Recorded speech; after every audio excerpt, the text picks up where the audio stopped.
Chce se mi pít, můj milý nevěřící hochu, a také hovorem by se svému králi zavděčil trochu.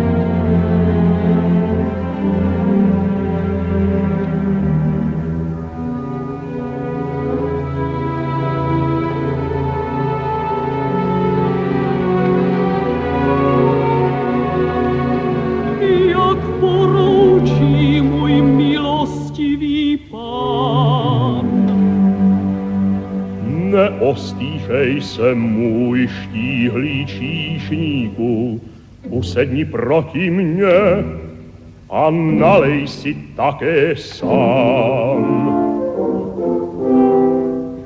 Díky milosti, já nepiju vína. Je ti trpká moje mělničina, přec by se si snad neštítil.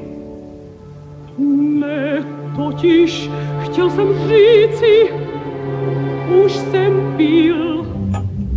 Nuže znovu a bez ubejpání celou svou odvahu na pomoc vem.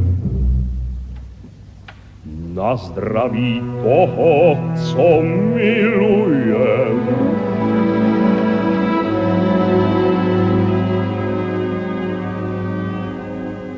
Na zdraví toho, co milujem.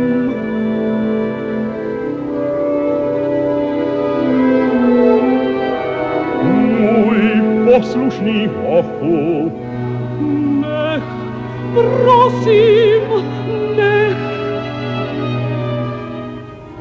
Tak jemný cit, a proč takový hluboký vzdech? Řekni, Tomáši, proč se tolik stydíš přede mnou? Trpíš a s nějakou láskou tajenou